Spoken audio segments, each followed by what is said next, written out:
Kembali lagi di channel Petualangan Catur Blitz, channel yang membahas catur kurang dari 10 menit. Jika ini adalah pengalaman pertama Anda di channel ini, segera tekan tombol subscribe agar Anda tidak ketinggalan video terbaru selanjutnya. Sang penantang juara dunia, Gukesh Dommaraju, kembali menunjukkan dominasi tim India. Kali ini, India mengalahkan Iran dengan skor 3,5 dan setengah.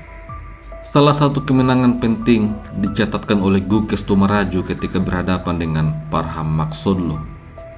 Parham memulai permainan dengan D4, Gukesh merespon D5. Setelah C4, E6, kuda C3, lalu Gukesh mendorong C5. Ini disebut dengan Tarrasch defense. Terjadi pertukaran pion, pion makan pion, lalu kuda F3. Setelah itu, kuda F6 dikembangkan oleh Gukesh. Parham mendorong G3, bersiap fianchetto, kuda ke petak C6, gajah fianchetto, pion makan pion menyerang kuda, lalu kuda makan pion dan menantang pertukaran kuda. Gukesh langsung menyerang kuda dengan gajah, akan tetapi Parham menyerang balik gajah. Tentu saja gajah lari ke petak B6. Parham Magshoodloo langsung mengamankan rajanya dan Gukesh terlebih dahulu menyerang kuda. Di posisi ini, Parham Magshoodloo memainkan kuda A4 untuk menyerang gajah dan Gukesh langsung rokade. Setelah itu, benteng aktif ke petak E1. Gukesh mendorong H6, memainkan langkah profilaksis mencegah gajah untuk menyerang kuda nantinya. Oleh karena itu, Parham kemudian membawa gajah ke petak F4 dan kemudian gajah E6 dikembangkan oleh Gukesh.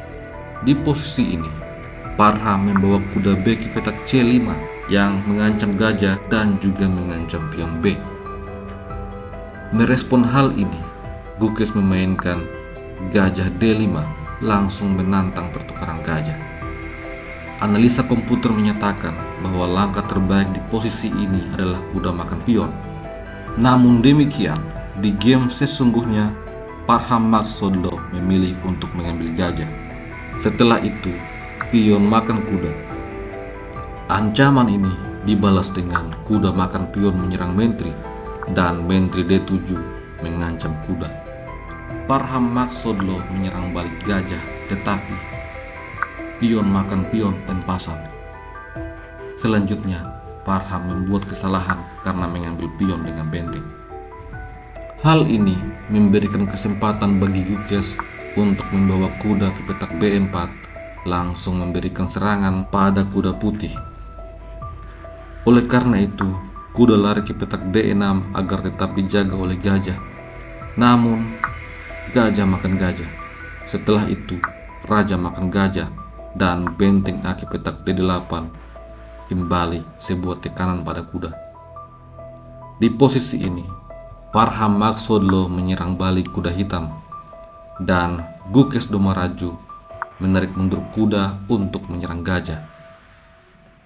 Tentu saja gajah sembunyi di petak E5, kemudian menteri E6, serangan pada gajah dan juga kuda. Parham mencoba untuk menjaga gajah dengan menteri, membiarkan kudanya dimakan. Akan tetapi, Gukesh tidak suka makan kuda. Dia melewatkan kesempatan ini dan memilih kuda G4 menyerang gajah. Ini dibalas dengan benteng D1. Setelah itu, kuda terpaksa mundur karena diancam oleh menteri. Parham Magshoodloo kemudian mengambil pion dan menyerang benteng. Gukesh membalas hal ini dengan kuda F5, sebuah langkah yang sangat cantik dan sangat penting. Langkah ini juga mengandung jebakan. Apabila putih khilaf dan mengambil kuda G, maka kuda E3, sebuah forking yang akan memenangkan menteri. Kita kembali pada game sesungguhnya. Garpuan ini membuat menteri lari ke petak F4 dan setelah itu kuda makan gajah. Dengan demikian, Gukesh unggul 1 perbira. Parham mencoba untuk makan pion B6, tetapi F5, langkah yang sangat penting, dibalas dengan H3 mengusir kuda. Kuda kembali ke petak E5. Menurut engine, langkah ini tidak tepat karena seharusnya kuda kembali ke petak F6. Akan tetapi di posisi ini, Parham Magsudlo justru membuat blunder. Dia mencoba untuk mengadu kuda. Ini langsung dibalas dengan mentri makan kuda mengadu mentri. Hal ini sekaligus membuat benteng putih terancam.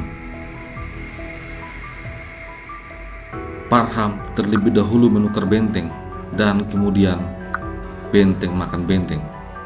Ini dibalas dengan mentri makan kuda, setelah itu benteng D1. Ancaman yang sangat berbahaya pada pertahanan putih. Parham mencoba menarik mundur benteng ke petak B3 untuk menjaga pertahanan, namun mentri F1 skak. Raja lari ke petak F3, kemudian mentri H1 kembali skak. Raja lari ke petak F4 dan kemudian benteng D5.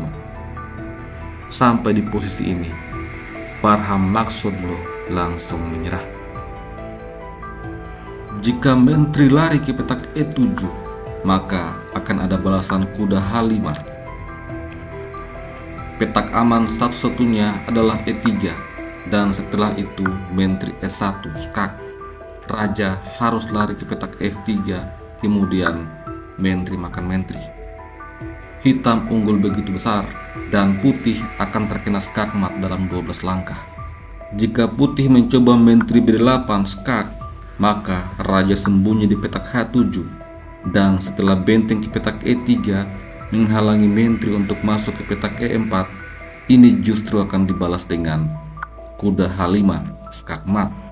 Kemungkinan terbaik bagi putih adalah benteng B8 skak, raja sembunyi di petak H7. Setelah mentri lari ke petak E7, maka mentri C1 skak.